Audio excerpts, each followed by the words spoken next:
busy week. Ken Paxton won Texas's Republican Senate runoff. One of Jeff Bezos' rockets blew all the way up on the launch pad. And D.C. saw plans ramp up for America's 250th birthday. The UFC octagon's going up on the South Lawn. And Wednesday saw this big announcement. Freedom 250 announcing the first round of stars that will be taking over the National Mall in D.C. for the Great American State Fair. The 16-day event's going to kick off with Martina McBride on June 25th. Also going to feature musicians like Vanilla Ice, Flo Rida, and Bret Michaels on July 3rd, leading right up to Independence Day and America's 250th birthday. Yeah, it is a stacked lineup of people that you haven't thought about since 2009. Honestly, that sounds less like America's 250th birthday and more like the playlist at Rhonda's 50th. The only really surprising thing about that lineup is that there's not a special appearance from the ShamWow guy and the Gushers kid whose head turned into a raspberry. And quick side note, that kid died, right? If your head turns into a raspberry but the rest of your body stays human, you die, right?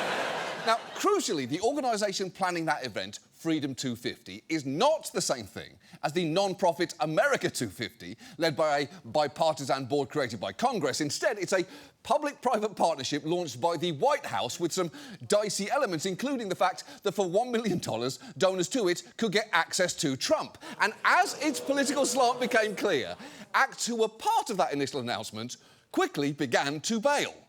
Young MC of Bust a Move fame declared on Thursday that he won't be performing as part of the upcoming Freedom 250 celebration. Minnesota's own Morris Day in the Times says they will not perform. The Commodores also say they're not performing. Martina McBride is one of many artists pulling out of performances at the Freedom 250 Fair. Rock singer Bret Michaels is now the 5th act out of 9 to pull out of the Freedom 250 concerts in D.C.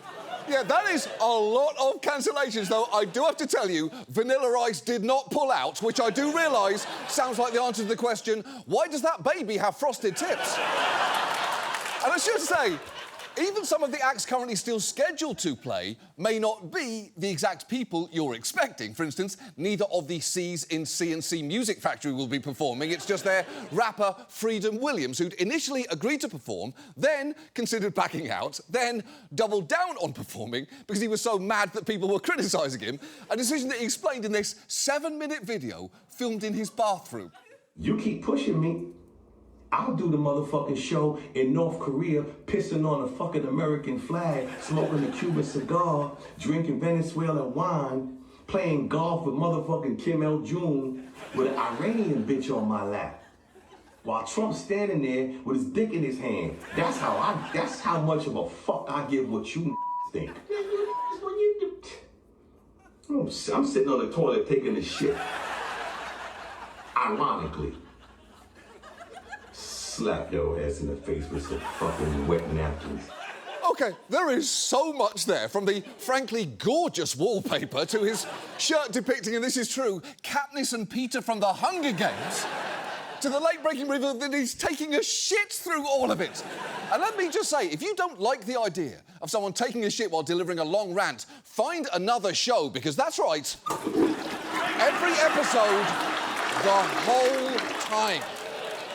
The point is, let's put C&C Music Factory down as a maybe. But even with those cancellations, there's still be things to do, because Freedom 250 is also touting attractions that'll include state and territory showcases from across America, a 110-foot Ferris wheel, CEO and innovator-led conversations and demonstrations, and special screenings of the iconic films National Treasure and National Treasure Book of Secrets, bringing a real substitute history teacher doesn't give a fuck energy to the proceedings. Although, at this point, given how everything's been going, I wouldn't be remotely surprised if tomorrow we got a press release reading, due to divisive politics, I will no longer be attending the 250th celebration from the fucking Ferris wheel.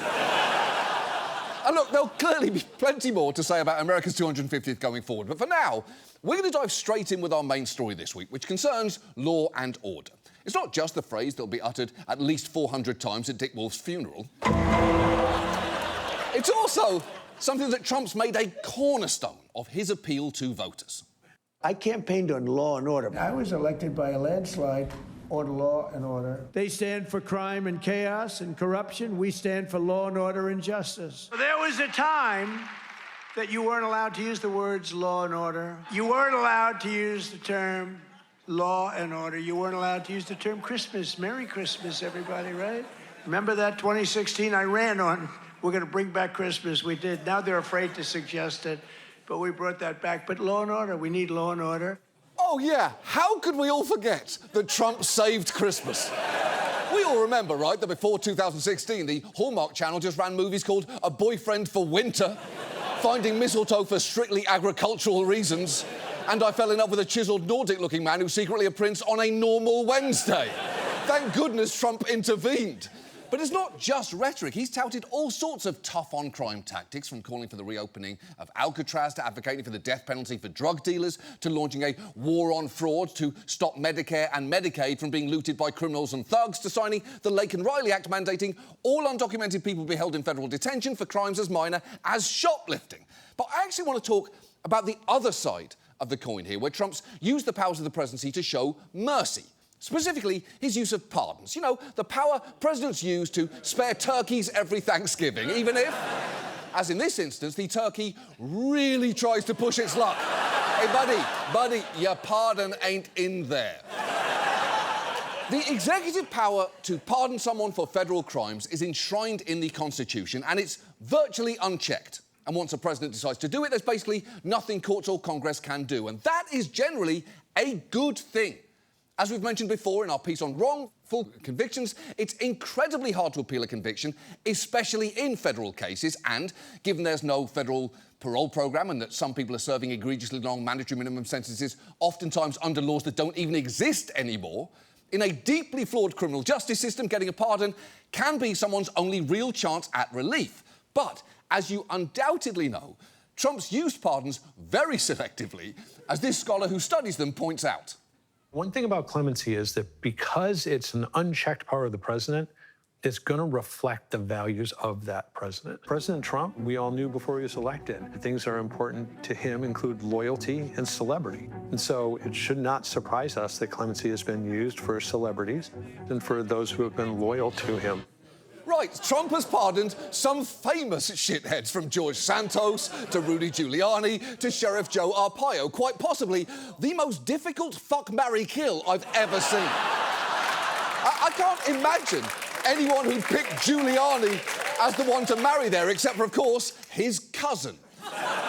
And Trump's use of pardons has escalated sharply. While he granted 238 pardons and commutations in his first term, less than a year into his second, he'd already issued nearly 2,000. On top of that, he's rumoured to be planning to announce another 250 soon to mark America's 250th birthday. So given all of that, we thought tonight it'd be worth taking a look at Trump's pardons, who he's given them to, why, and what those choices mean. And let's start with where the power to pardon comes from. It's actually a relic of monarchical rule, where kings had the final say on justice proceedings, and over the years, it's been used in all sorts of ways. Rutherford B. Hayes once pardoned an Ohio man convicted of sending a scurrilous postcard. And Abraham Lincoln once pardoned a man convicted of attempted bestiality. Apparently, his reasoning was that the man had displayed exemplary behaviour in prison, plus he was drunk at the time. And if nothing else, it is kind of fun to imagine Lincoln going, OK, hold on, Henry fucked a goat? Quick question, how many beers deep was he, and can I see a picture of the goat? Let's be fair here. Now, over the years, some pardons have held up very well, like the mass commutation of drug sentences under Obama, or the pardons for Vietnam draft evaders under Ford and Carter. But obviously, there have been some infamous examples too. Joe Biden pardoned his son Hunter. Bill Clinton pardoned his friend and mega donor Mark Rich, who'd been indicted on 65 criminal counts, including tax fraud and trading with Iran while it held American hostages, and who'd fled the country to avoid arrest. And then there was Gerald Ford's decision in his first month in office to pardon Richard Nixon, which did not go down well at the time. The president got a face-to-face look at the hostility today in Pittsburgh, where he went to make a speech.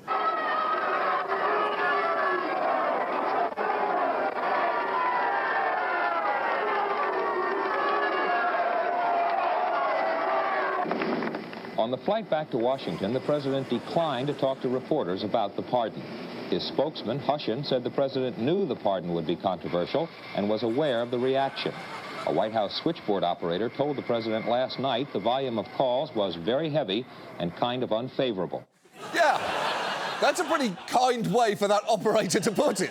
The calls were heavy and unfavourable is a lot easier for a president to hear than Beverly from Cincinnati called you a corrupt taint and Paul from Kenosha said you're as crooked as a pig's dick. But obviously, presidents pardoning their predecessors or family members are the exception. And to understand what Trump's done to the pardon system, it's worth knowing how it's usually worked. Very basically, the system we've set up is that anyone can submit an application to the Office of the Pardon Attorney. They then judge it on a long list of criteria, including the person's post-conviction conduct, character and reputation, the seriousness and relative recentness of the offence, the acceptance of responsibility, remorse and atonement, the need for relief, and official recommendations and reports, like, for instance, the FBI doing a background check to see if the person would be a threat to public safety if released. Now, if the Pardon Office signs off, the application then goes to the president. But crucially, that whole system is optional for a president. They don't need to listen to what the recommendations are, or indeed run a pardon through that process at all, and Trump, by and large, hasn't. In his first term, he famously pardoned cronies and friends like Charles Kushner, Jared's dad, Paul Manafort and Roger Stone, who, for some reason, sells signed copies of his pardon on his website. It is the perfect gift for the special person in your life who you no longer want in your life. Incredibly, it's only the second weirdest thing Roger Stone sells, with the weirdest being this signed Make America Italian Again hat. First, I don't know what Make America Italian Again even means. The only country on earth that's ever been Italian is pretty famously Italy. But also, the listing specifies that the hat comes hand-signed by Roger Stone by default, and please leave a note with your order if you would like it unsigned. And just imagine the person that's aimed at. Someone who likes Roger Stone enough to be browsing the merch on stonezone.com and decides to spend $30 on a Make America Italian Again hat, but doesn't want Roger Stone's signature on it, because that would make it weird. Now, to be fair, Trump's first term also saw some very worthy pardons, including Alice Johnson, who'd been given a life sentence for drug trafficking charges from the 90s. And while the reason he did that probably had more to do with the fact that she'd been advocated for by Kim Kardashian, it is still undeniably good that he did it. But in Trump's second term, he's used his pardon power to a truly ridiculous degree. To start, on day one, he did this. So this is January 6th. These are the hostages. Approximately 1,500 for a pardon. Yes. Full pardon. The full, complete, and unconditional pardons include the former leader of the far-right group the Proud Boys, Enrique Tarrio, sentenced to 22 years for sedition. Trump also commuting the sentences of 14 others charged with sedition, including Stuart Rhodes, founder of the Oath Keepers militia, sentenced to 18 years. Trump even granting clemency to the more than 600 people charged with assaulting or resisting law enforcement. Rioters on January 6th attacking police using everything from shields to flagpoles, even cattle prods. Yeah, not great. Because if you show up to a protest with a cattle prod, your motives are automatically questionable. Honestly, that's true if you show up anywhere with one.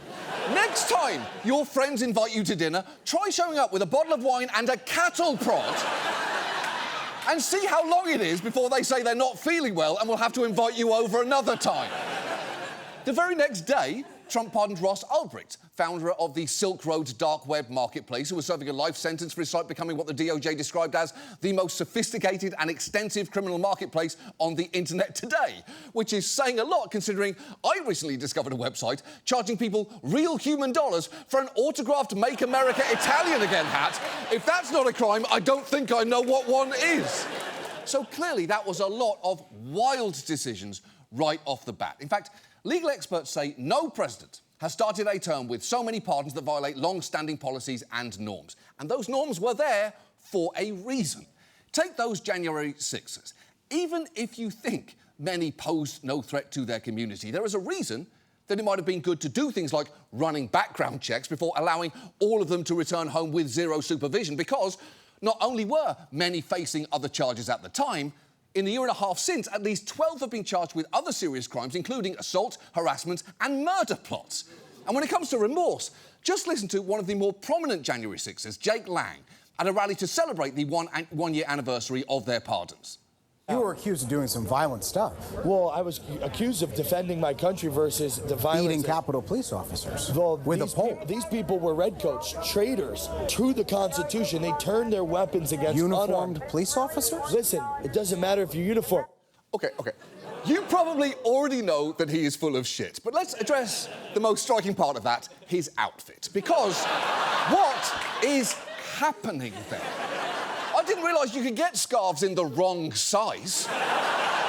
Everything from his neck up is giving frat boy on spring break, but everything from the neck down is giving poetry professor at Hogwarts.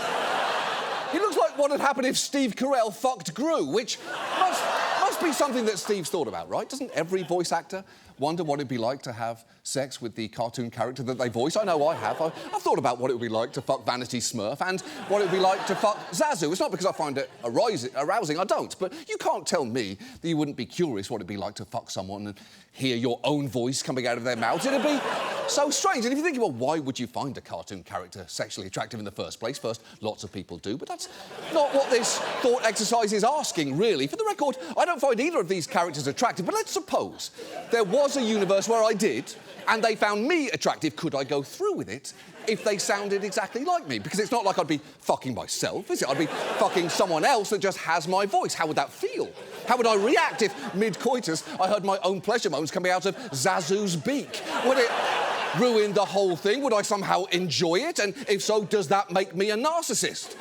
Also, would it be weird for them? Because to Vanity Smurf and Zazu, I have their voices, don't I? So could they do it? Of course, they're cartoon characters. This could just be me projecting my own humanity onto a Smurf and a talking bird when they exist on their own planes of morality and biological impulse that don't necessarily conform to what we'd say is right or wrong. You know, after a lot of thought and consideration, ultimately, I think I would be able to power through and have sex with Vanity Smurf and Zazu, but I'd feel really guilty about it afterwards, and I'm not totally sure why. Anyway, I would love to talk about this more, but we don't have time, so I'll just conclude by saying this. Let's see Byron Allen do that on Comics Unleashed. Anyway, the point here is Trump rushed out a ton of pardons for January 6th rioters, and since then, he's even tried to set up a nearly $1.8 billion fund to compensate anyone who feels they were unfairly prosecuted under Biden, which it seems many January 6ers hope to take advantage of, given that guy you just saw apparently answered his phone the day that fund was announced with Jake Lang's office, America's newest billionaire. But the truth is, rumours of the fund had been circulating long before it was officially announced, to the point that one January 6ther literally tried to use it to cover up his tracks on a different, truly horrendous crime. Meet Andrew Paul Johnson, charged with storming the Capitol, pardoned by the president. There you see him circled in the crowd. He was arrested just 6 months later for multiple child sexual abuse charges in Florida.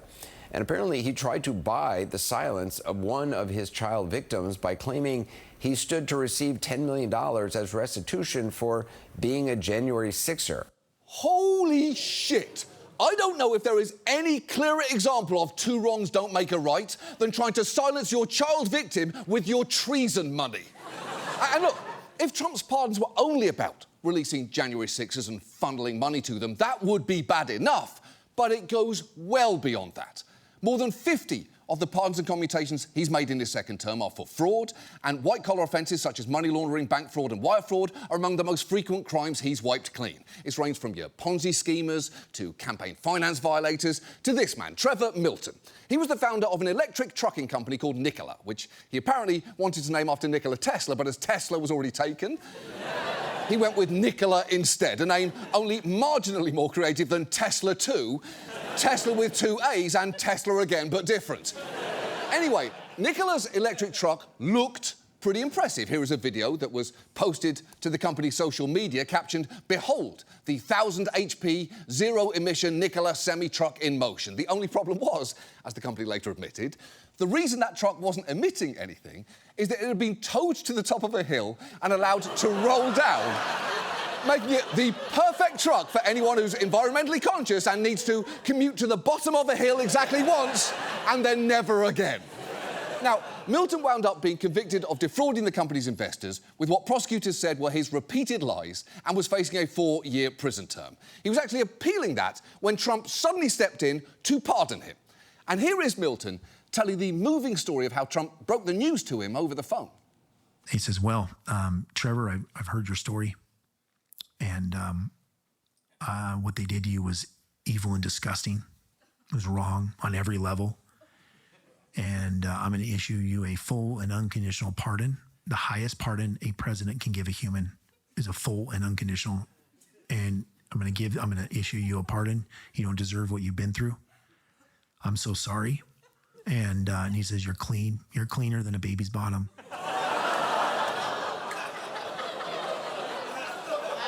Trevor, wait. Cleaner than a baby's bottom? First, that is not a phrase. But also, if you're trying to talk up someone's honesty and integrity, maybe try and avoid comparing them to something that is famously, literally full of shit. And if you're wondering why Trump gave Milton a pardon, here's how he explained it when asked. What was your reason for pardoning Trevor Milton? Highly recommended by many people. That was taken advantage of. They say the thing that he did wrong was he was one of the first people that supported a gentleman named Donald Trump for president. He supported Trump. He liked Trump. I didn't know him, but he liked him. And they got him. And I said, that's unfair. There are many people like that. They support Trump, and they went after him. OK, even by Trump's standards, that was a mess. First, he answered the question, what's your reasoning for pardoning Trevor Milton with, and I quote, highly recommended by many people that was taken advantage of. That is simply not how the English language works, but OK. Then, in the middle of another thought, he switches from speaking in the third person to the first, like a Survivor contestant in confessional who's only eaten coconut water for 3 weeks. Rizzo's playing well. Rizzo's dominating. I'm going to faint. Rizzo going down. If you looked at a transcript of what Trump just said on paper, you'd assume it was ChatGPT trying to kill itself. But it is notable that Milton wasn't just a supporter of Trump, he was also a heavy donor. In fact, he and his wife made contributions totaling over $1.8 million to a Trump re-election campaign fund just a few months before the pardon.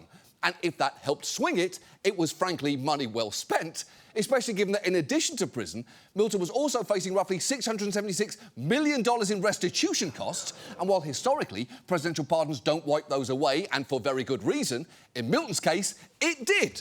So Milton's investors would now get absolutely none of their money back, prompting one reporter to ask him a pretty obvious question. If someone came out and said, I lost my life savings, would you pay them back? I wouldn't pay him back. I would definitely be open to, I've got a few big ventures I'm working on right now. Definitely be open to trying to help those people in the future. So I'm not heartless. As a matter of fact, I feel for these people probably more than most. What an answer. You lost your life savings on my company. May I offer you another amazing investment opportunity? I can't wait to see all the big ventures he's working on. Just think of all the new cutting-edge things he's going to roll down a hill. And the thing is, when it comes to getting out of financial restitution to victims, Milton is not a one-off. Trump's second-term pardons alone have taken an estimated $1.3 billion away from victims and survivors of crime, and some are considerably less fun than fake truck shenanigans. Take Joseph Schwartz, the head of a nursing home empire who was facing 3 years in prison for, among other things, orchestrating a $39 million payroll tax scheme to which he had pled guilty. But it wasn't just his employees who suffered from how Schwartz managed his nursing homes. It was the patients in them, too. Betty McFadden's son was in a Schwartz-run nursing home in Arkansas after a stroke left him unable to move. Sanitary conditions were so poor in 2017 that inspectors documented maggots on her son's catheter. The state later issued fines for neglect. Do you think the people in the nursing home just ignored what was blatantly negligent care? Yes, I do. Yeah, so do I. And yet, despite all of that, Schwartz received a full pardon from Trump. And while I cannot say for sure why, I'm guessing it didn't hurt that he paid nearly $1 million to right-wing operatives who claimed to have worked with Laura Loomer and another $100,000 or more to a lobbyist who had a different set of connections to Trump. Incredibly, one of the arguments Schwartz's supporters made for his pardon was that he had paid his full $5 million in federal restitution. which makes it pretty frustrating to learn that as part of his pardon, he was actually refunded that $5 million. And the only way I'd be OK with that is if the refund had come in the form of $5 million worth of fucking maggots. Now, obviously that image is an estimate. I don't know what $5 million of maggots looks like. I'm not Joseph Schwartz. The point is, in Trump's second term, it sure feels like, to the extent there is any rhyme or reason in how people get pardons, it has little to do with any of the established criteria. In fact, only 10 of the people granted them since last year had even filed petitions to the Office of the Pardon Attorney, and even within that small group, some did not appear to meet the Justice Department's standards and requirements. Instead, we now seem to have a system where things like media coverage, money, and appeals to Trump's vanity are key. In fact, he'll often tie his justification for pardons to what he sees as his own railroading by prosecutors, to the point that, according to administration officials, the magic words to get him to help with a pardon are unjust persecution.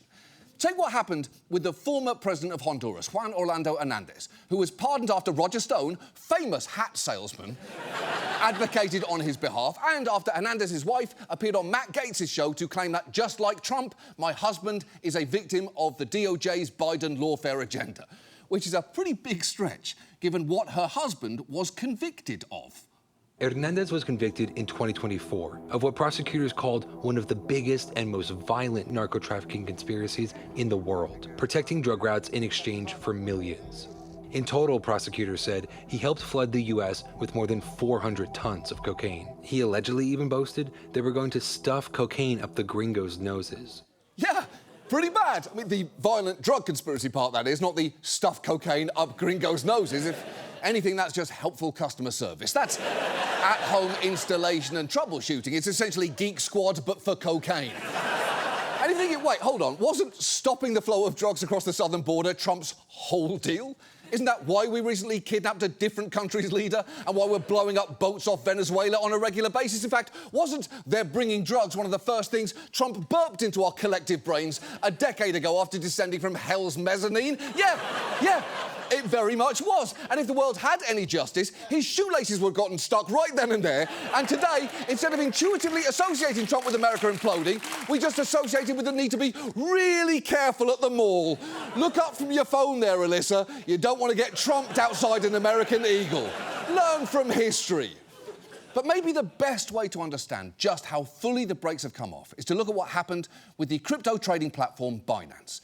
In 2023, the company and its CEO, Changpeng Zhao, who goes by CZ, pled guilty to violating anti-money laundering laws. The DOJ said Zhao had caused significant harm to US national security by allowing sanctioned Iranian crypto exchanges, Russian drug traffickers, Hamas militants and other criminal groups to move billions of dollars through the exchange. And it was a pretty slam-dunk case, with, among other things, internal communications from employees, including its chief compliance officer, texting a co-worker like, come on, they are here for crime. To which the colleague replied, we see the bad, but we close two eyes.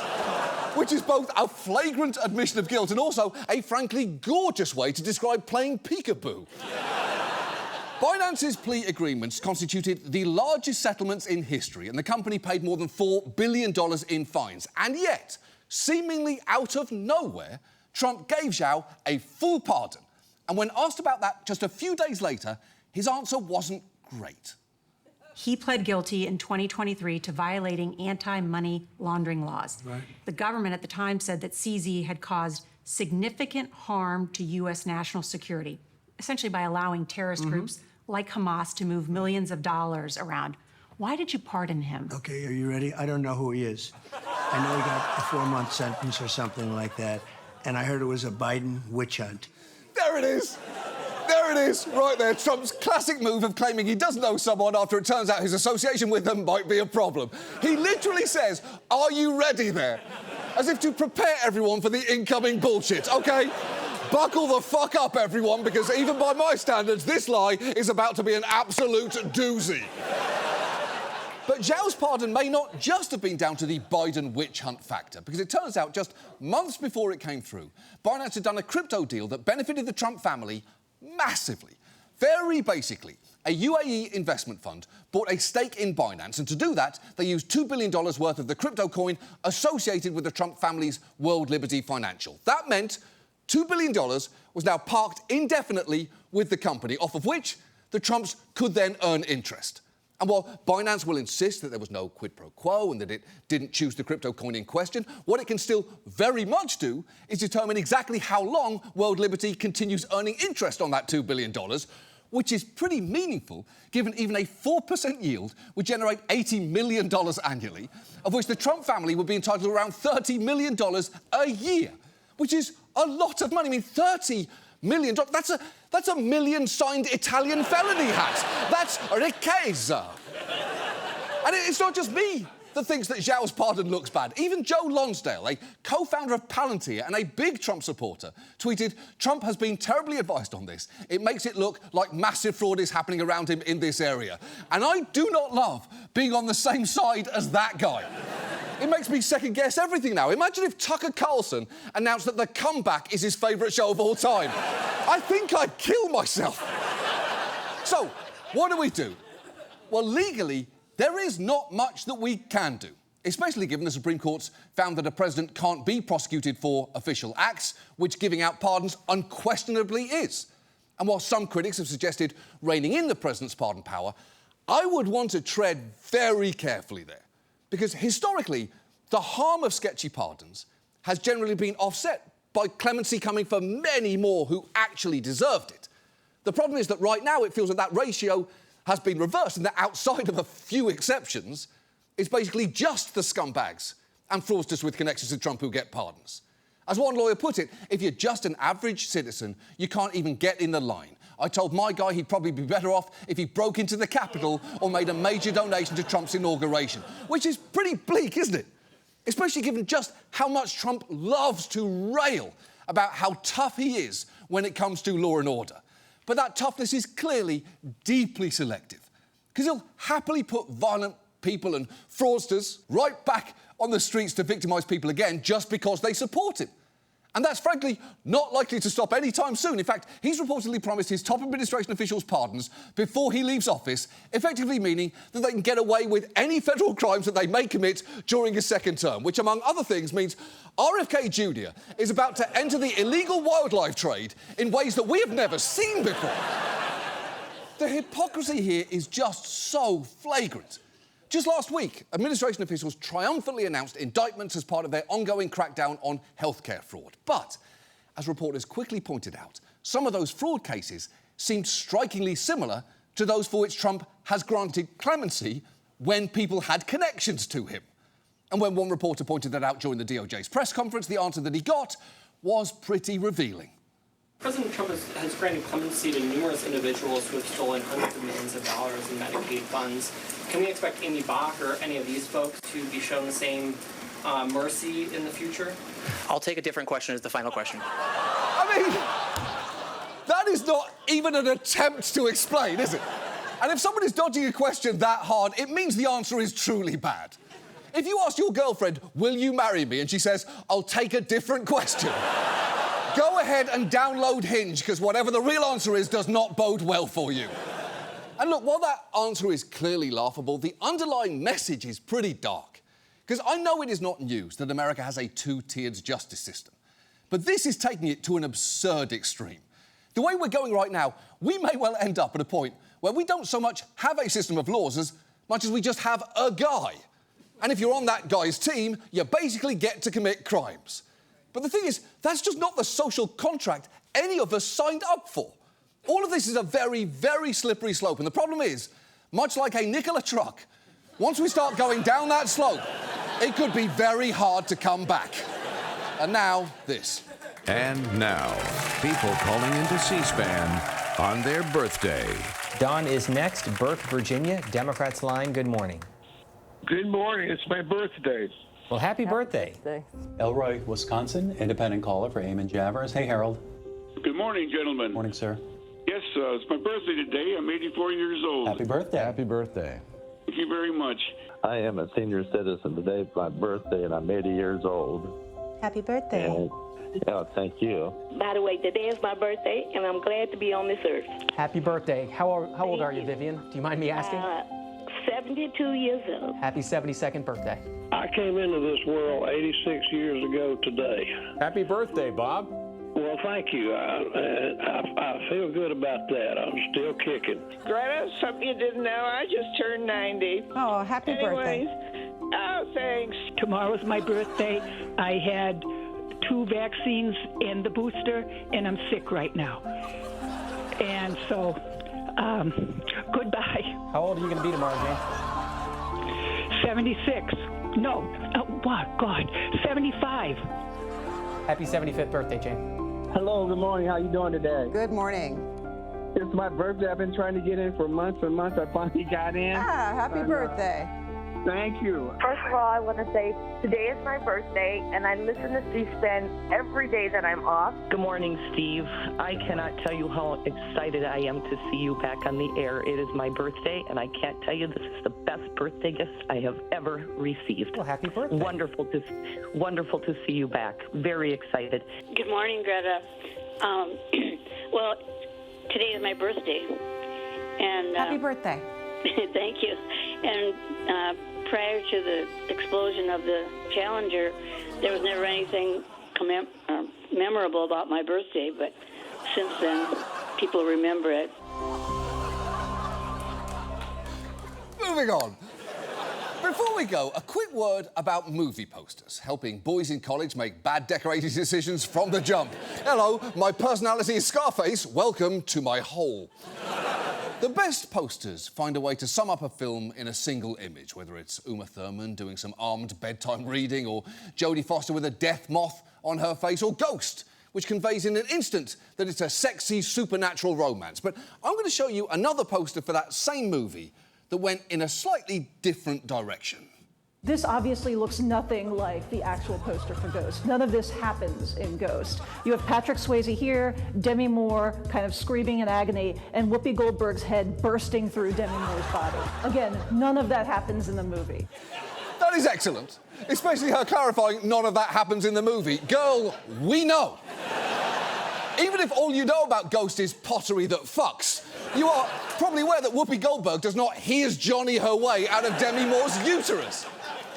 That poster is just one example in the incredible world of Ghanaian movie posters. It turns out artists there have been making their own hand-painted posters for decades now, from this amazing one for Jurassic Park, featuring a golfer for some reason, to this one for The Spy Who Loved Me that's unexpectedly fish-forward, to this one for Hard Boiled, which features Chow Yun-Fat shooting some bad guys so hard, one of their heads comes off.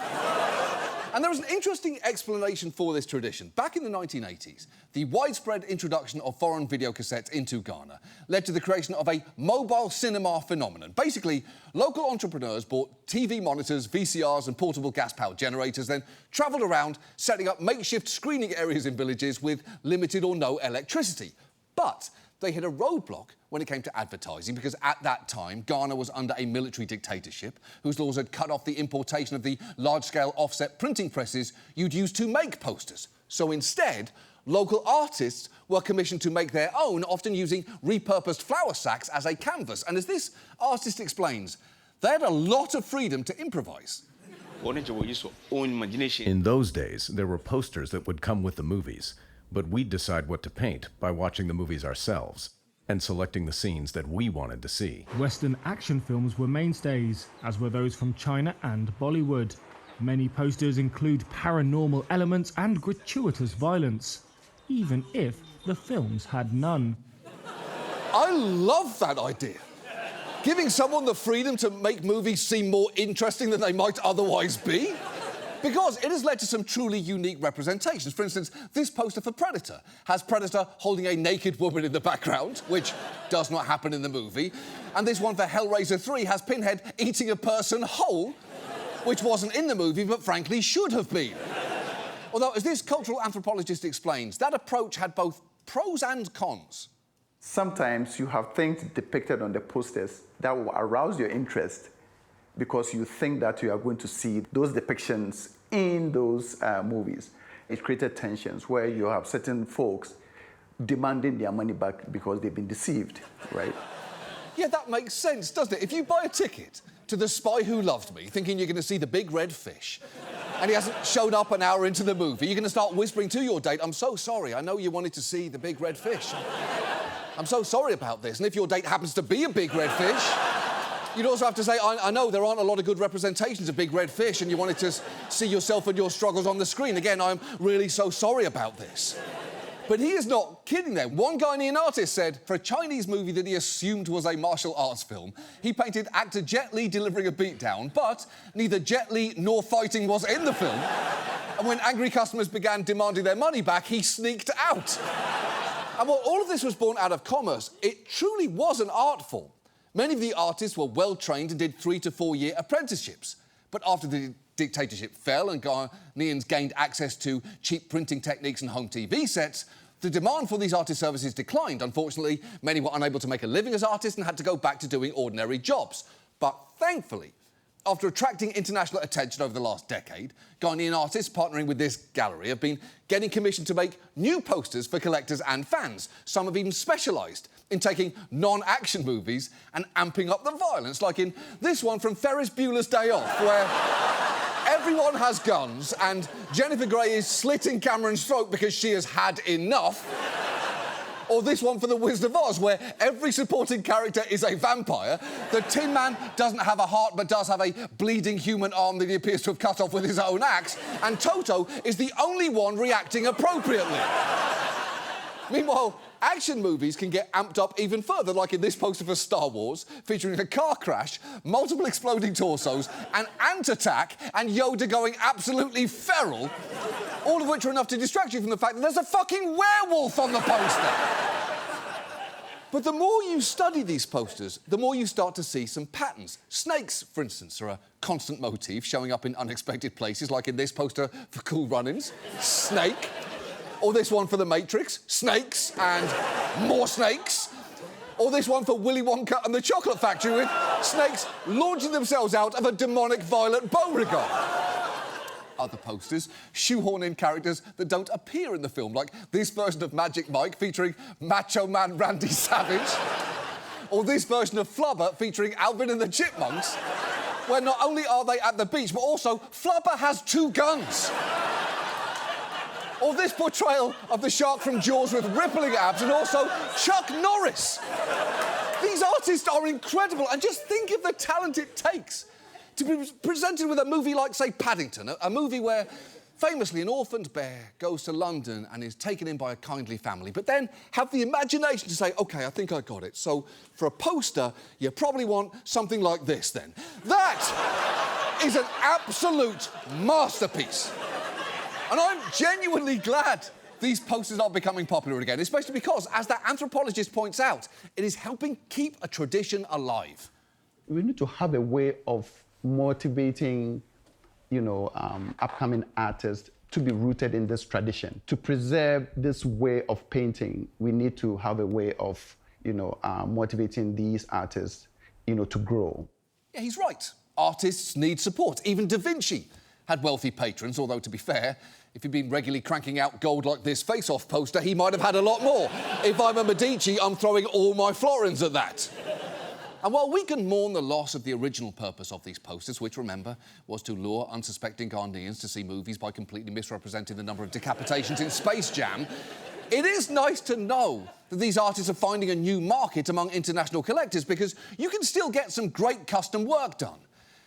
And the reason I know that is we actually reached out to that gallery to commission a poster for this show, and I'll tell you why. Each year, during Emmy voting season, HBO launches a campaign on behalf of its shows with tasteful ads like these. They even rent out billboards in LA for the ads, and while they're always done in a restrained, classy style, it's never really felt like it spoke to the chaos we like to think we stand for here. So we commissioned a Ghanaian poster artist to make something different for us this year. We sent them a few images from the last year of our show, including me trying to force my way onto a soap opera, my wife, Wanda Joe, helping me open a med spa, and our moon mammoth mascot. But we didn't tell them much else about what this show actually was. And would you like to see what they came up with? Good. Please, come with me.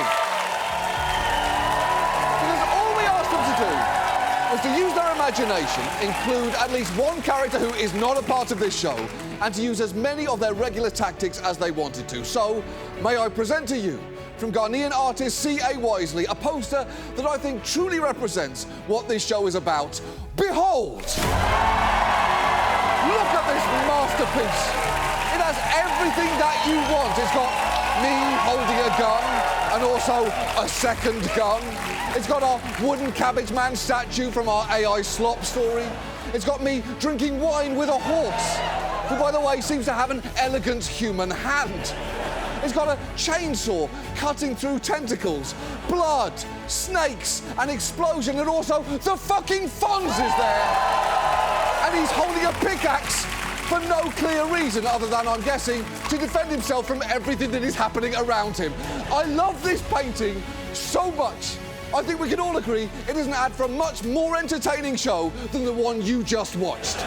Now, we have shown this to HBO, and they've agreed to put it on their digital billboard over Sunset Boulevard next month from 2 a.m. to 6 a.m. only, which is the funniest possible time for it to be up there. But this poster can also be in your home because we are selling high-quality prints of it for $50, with all proceeds going to Ghanaian artists and community-led charities across Ghana. You can frame this poster and put it up on any wall of your house, and you can find it at hangjohnoliver.com, a URL I'm honestly a little surprised was still available.